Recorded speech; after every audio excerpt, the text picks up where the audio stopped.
Chapter 14. Severe thirst indicated to Agnes that she wasn't dead. There would be no thirst in paradise. Of course, she might be making an erroneous assumption about her sentence at judgment. Thirst would likely afflict the legions of hell, a fierce, never-ending thirst made worse by meals consisting of salt and sulfur and ashes, nary a blueberry pie. So perhaps she was indeed dead and forever cast down among murderers and thieves and cannibals and people who drove 35 miles per hour in a 25-mile-per-hour school zone. She was suffering from chills too, and she'd never heard that Hades had a heating problem, so perhaps she hadn't been condemned to damnation after all. That would be nice. Sometimes she saw people hovering over her, but they were just shapes, their faces without detail, as her vision was blurred. They might have been angels or demons, but she was pretty sure they were ordinary people, because one of them cursed, which an angel would never do. And they were trying to make her more comfortable, whereas any self-respecting demon would be thrusting lit matches up her nose, or jabbing needles in her tongue, or tormenting her in some hideous fashion that it had learned in whatever trade school demons attended before certification. They also used words that didn't fit the tongues of angels or demons. Hypodermoclysis, intravenous oxytocin, maintain perfect asepsis, and I mean perfect at all times. A few oral preparations of ergot, E-R-G-O-T, as soon as it's safe to give her anything by mouth. More than not, she floated in darkness or in dreams. For a while, she was in the Searchers. She and Joey were riding with a deeply troubled John Wayne, while the delightful David Niven floated along overhead in a basket suspended from a huge, colorful hot air balloon. Waking from a starry night in the Old West into electric light,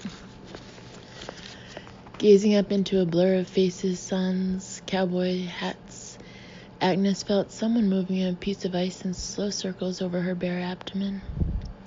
Shivering as the cold water trickled down her side, she tried to ask them why they were applying ice when she was already chilled to the bone, but she couldn't find her voice. Suddenly she realized, good Lord, that someone else had a hand inside her, up the very center of her, massaging her uterus in much the same lazy pattern as that made by the piece of melting ice on her belly. She'll need another transfusion. This voice she recognized, Dr. Joshua Nunn, her physician. She'd heard him earlier, but hadn't identified him then. Something was very wrong with her, and she tried to speak, but again her voice failed her. Embarrassed, cold, abruptly frightened, she returned to the Old West, where night on the low desert was warm. The campfire flickered welcomingly. John Wayne put an arm around her and said, "There aren't no dead husbands or dead babies here."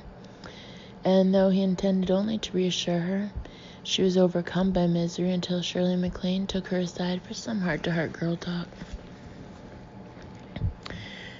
Agnes woke again and was no longer chilled but feverish. Her lips were cracked, her tongue rough and dry. The hospital room was softly lighted, and shadows roosted on all sides like a flock of slumbering birds. When Agnes groaned, one of the shadows spread its wings, moved closer to the right side of the bed, and resolved into a nurse. Agnes's vision had cleared. The nurse was a pretty young woman with black hair and indigo eyes.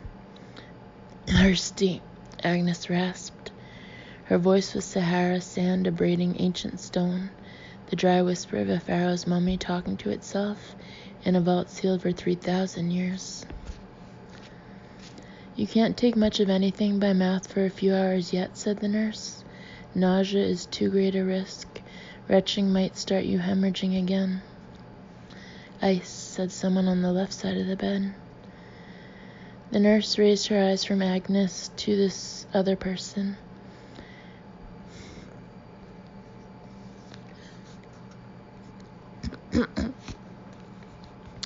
Yes, a chip of ice would be all right. When Agnes turned her head and saw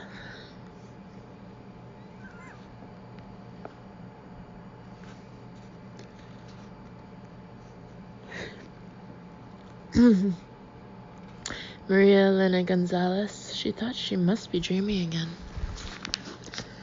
On the nightstand stood a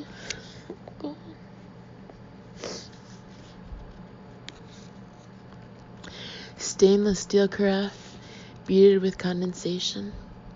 Maria took the cap off the water carafe, and with a long-handled spoon, she scooped out a chip of ice. Cupping her left hand under the spoon to catch drips, she conveyed the shimmering sliver to Agnes's mouth.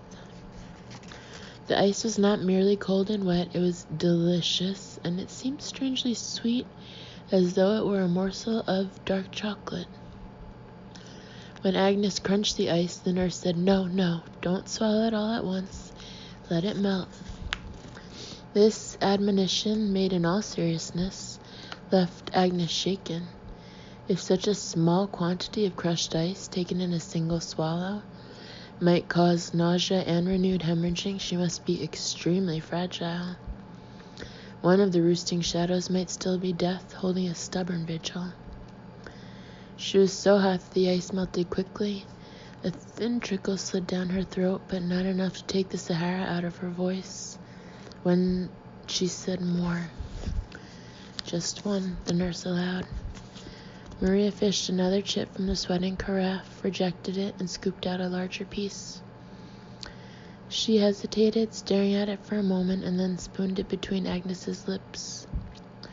"Water can't be broken if it will be first made into ice." This seemed to be a statement of great mystery and beauty, and Agnes was still contemplating it when the last of the ice melted on her tongue. Instead of more ice, sleep was spooned into her, as dark and rich as baker's chocolate.